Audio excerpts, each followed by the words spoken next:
অসংখ্য মানুষকে আহত করেছে। আমি একটা কথা বলতে চাই, গত জুলাই অভ্যুত্থানের পর একটা চক্র, একটা প্রতিবেশী দেশের গোয়েন্দা সংস্থা বাংলাদেশকে অস্থিতিশীল করার চেষ্টা করছে।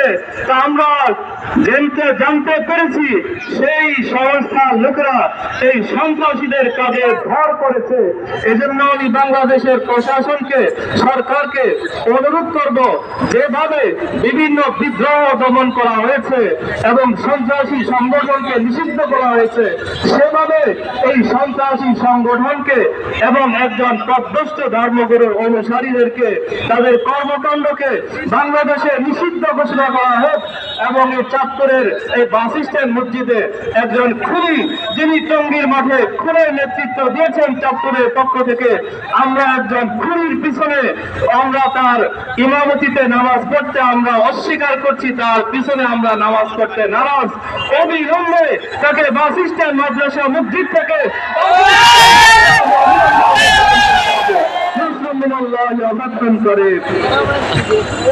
সংগ্রামী সাথী ও বন্ধুগণ, আমাদেরকে বলে আমরা নাকি নির্বিচ্ছিন্ন।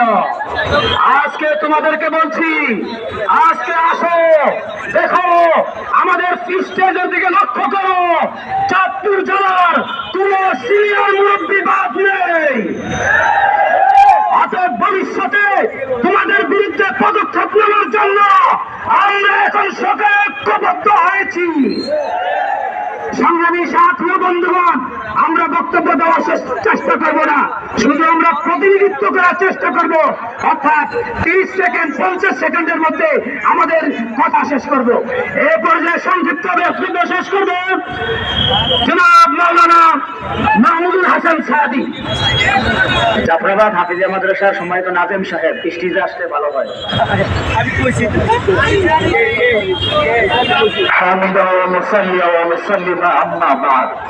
চাঁদপুরের সকল মুরব্বীদেরকে সাথে নিয়ে সকল তৌহিদি জনতাকে সামনে রেখে স্পষ্ট ঘোষণা, মৌলভী সাদ বিশ্ব আমলি নয়, বিশ্ব ফেতনাবাজ,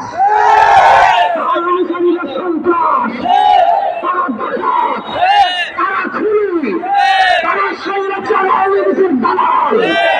এই দালালদের কোন কার্যক্রম বাংলাদেশে চলতে পারে না, পারে না। এই সন্ত্রাসীদের চাঁদপুরের লিডারের নাম হল আব্দুর রশিদ কুলাঙ্গার। তাকে চাঁদপুরে থাকতে দেওয়া যাবে না।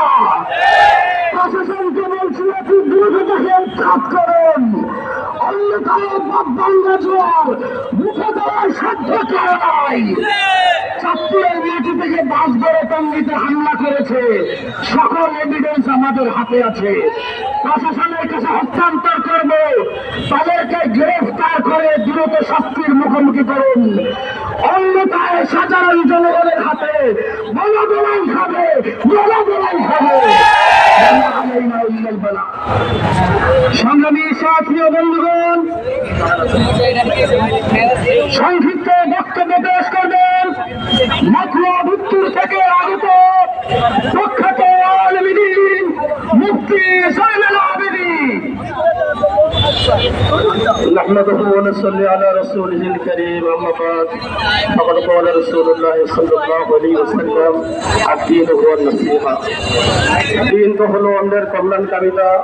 যেই ধারাবাহিকতায় আপনারা জানেন 1400 বছর পূর্বে একটি অশান্ত, একটি উচ্ছৃঙ্খল সমাজ ব্যবস্থার মধ্যে রাসূল পাক সাল্লাল্লাহু আলাইহি ওয়াসাল্লাম এই আখলাকের মাধ্যমে দুনিয়াতে দিন প্রতিষ্ঠা করেছিলেন এবং সারা পৃথিবীতে এই তবলিগ সমাজের সমাদৃত হওয়া সকলের কাছে, সর্বজনের কাছে এর গ্রহণযোগ্যতা ছিল আখলাকের কারণে। সেই আখলাকের পথ পরিহার করে যখন সন্ত্রাসের রূপ ধারণ করলো, সেই 17 সাল থেকে এই পর্যন্ত একের পর এক তারা সন্ত্রাসী এবং হত্যাকাণ্ড চালিয়ে যাচ্ছিল। কাজেই আমরা বর্তমান সরকার সহ প্রশাসনের কাছে দাবি করব, এদেরকে রাষ্ট্রীয়ভাবে এদের নিষিদ্ধ ঘোষণা করা এবং সর্বপ্রকার কার্যক্রম এদের বন্ধ হওয়া এবং বিশেষ করে এই চাঁদপুরে ওলামায়ে কেরাম অঞ্চলে হবে। ওলামায়ে কেরামের এই অঞ্চলে এই ফতনাবাজদের দোষর আব্দুর রশিদ তালুকদারকে এই চাঁদপুর থেকে বিতাড়িত করা পর্যন্ত আমাদের ওলামায়ে কেরামের ধারাবাহিকভাবে একের পর এক কর্মসূচি চলবে। আমরা ততক্ষণ পর্যন্ত মাঠে থাকবো যতক্ষণ পর্যন্ত আব্দুর রশিদ এই চাঁদপুর না ছাড়বে। ওমা আলাইনা ইল্লাল বিরাত ওয়া সাল্লাল্লাহু তাআলা আলা সংগ্রামী সাথী ও বন্ধুগণ, ফরিদপুর উপজেলা থেকে প্রতিনিধি হিসাবে বক্তব্য পেশ করবেন জনাব মাওলানা আবুল কালাম সাহেব।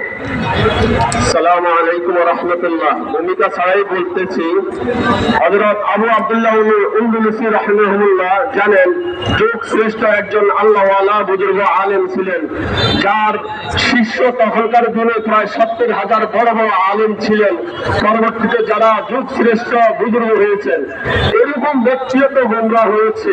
পরবর্তীতে তিনি অবশ্যই তওবা করে ফিরে এসেছেন।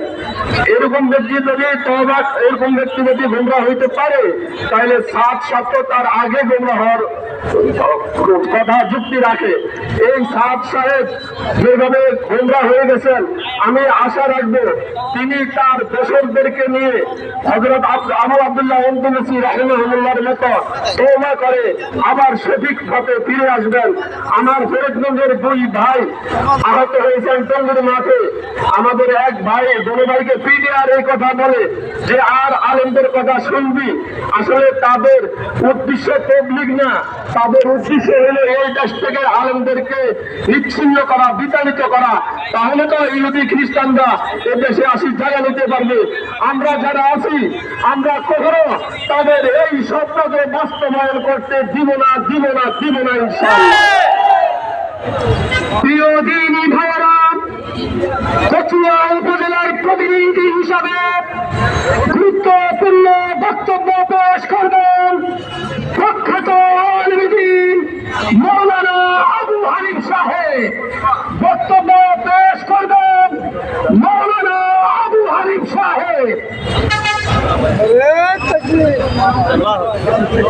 আসসালামু আলাইকুম ওয়া রাহমাতুল্লাহি ওয়া বারাকাতুহু। نحمده ونصلي على رسوله الكريم أما بعد أعوذ بالله من الشيطان الرجيم بسم الله الرحمن الرحيم وتعاونوا على البر والتقوى ولا تعاونوا على الإثم والعدوان صدق الله العظيم। উপস্থিতি আজকের চাঁদপুর জেলার বিশিষ্ট আলেমী দ্বীন উলামায়ে কেরাম এবং আজিজ তোলাবা ও কলমাওয়ালা ভাইরা, অত্যন্ত দুঃখের বিষয় ইলিয়াস রহমতুল্লাহ আলাইহি যে কাজকে ওলামাদের পরামর্শ চালু করেছেন, আজকে সেই কাজকে নষ্ট করার জন্য এই সাত বাহিনী উঠে পড়ে লাগছে। তারা ইসরায়েলের দালাল, তারা হলো